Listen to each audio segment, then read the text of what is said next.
I just got back from watching Mission Impossible The Final Reckoning, the final movie in this franchise that's been running on for 30 years. Literally the most consistent action franchise of all time. Seeing Tom Cruise do his iconic runs, his stunts and all that. So let me talk about what I thought about this movie first. I think this is easily the most emotional Mission Impossible movie because there's a lot going on here, a lot of emotional stuff. I won't spoil anything. This is not the best Mission Impossible movie. It does have its flaws. However, it's definitely really a nice and fitting end to this franchise. It has its flaws, but still a good ending to the franchise in my opinion. So let me give you a quick plot synopsis. Ethan Hunt and his team of people have to stop the entity. So the entity is an AI that is creating fake information to create distrust between people, different countries, and it's also monopolizing and taking control of every nuclear power in the world so that it can, at one point, it can use them to destroy the world. I think, I don't know man, the movie was just over-crammed and overflowing with too many information through exposition. And honestly, who expects so much exposition from a Mission Impossible movie?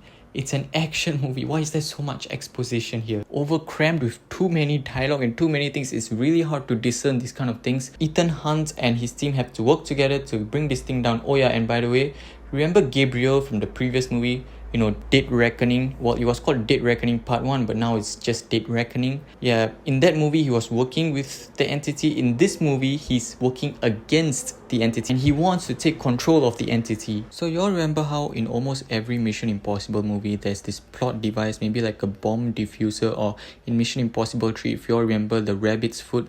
And I'm mentioning this because it was mentioned again in this movie also. And then Tom Cruise has to go get it. Yeah, in this movie, Gabriel gets Tom Cruise to go get something, and that something can be used to, if I'm not wrong, diffuse the entity or take control of it. Either way, he has to go get it, and it's kind of, the information is kind of clunky, it's kind of confusing, but you once you watch the film, you will know why. Now, Gabriel hates the entity because after the failure in the first movie to retrieve the key, the entity has forsaken him, so now he's on his own and he feels betrayed and he wants to get back at the entity, take control of it, he wants the power. And Ethan Hunt is like, man, I gotta stop these two guys. But in a way, he's also working with the entity, which you see this triangle here. There's a way to make it clear, but I just feel that there's too many going on that it's so unclear how things are going.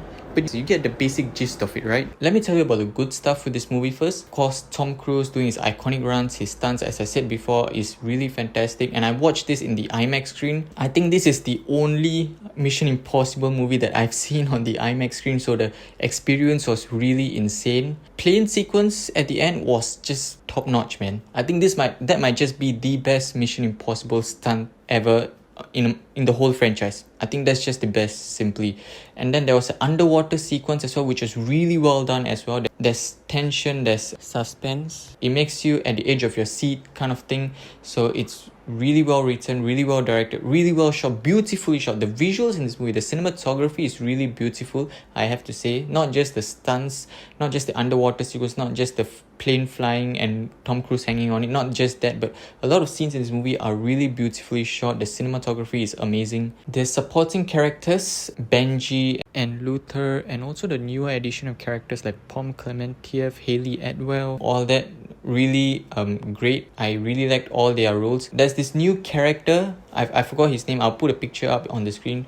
There was this new character that was introduced in this movie all of a sudden, and he didn't really have much to do in the story, but I wasn't bothered by that at all. I thought he was a cool addition. He did some good stuff. Oh yeah, and surprisingly, there were a few comedic bits which were really, really good. I didn't expect the comedic bits to be this good at all. You know, this is like the franchise final movie, so there were a lot of callbacks to previous movies. Those were the more emotional moments of the movie, and really some surprises as well. There were some turns and surprises and plot twists that I totally did not expect. Here comes my flaws, right? Plot is very clunky, and it's very overcrowded. There's too many things going on.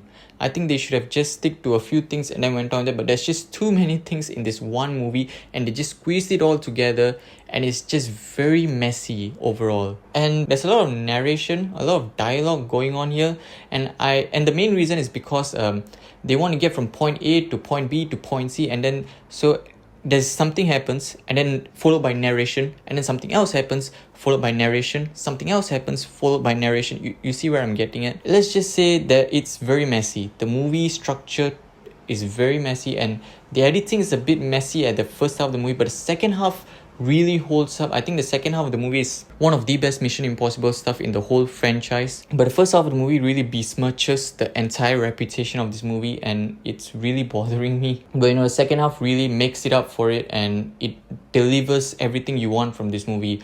One more critique I would say is that the AI, the entity, didn't really do much in this movie. I mean, look, he was taking control of the nuclear arsenals around the world, I get that. But he didn't do anything personally to Tom Cruise and his team. Like, he was just taking over the nuclear arsenals, which is just this whole side quest in the movie. So it kind of, it didn't really do much, in my opinion. Definitely go watch this movie in the cinemas. Watch it in the big IMAX screens. It's totally worth it. I gave it like 4 stars out of 5 on Letterboxd. Really great stuff. And Tom Cruise might be one of the last action movie stars in Hollywood, and he's doing this at the age of 62. Mad respect to him, and his press tours are really great as well compared to many actors now in Hollywood. So really support this movie. This is the kind of movie we want more of. I hope this movie really makes its budget back. I hope it does really well at the box office, because the budget seems really high. I mean, over 300 million? Close to 400 million? That's insane, bro. But then again, I hope it really makes back its money. Other than that, I love this movie. Definitely go check it out in the IMAX screens, in the big screens. If you like this video, click the like button. If you want to see more, subscribe to my channel. See you guys next time, guys. Who's the best?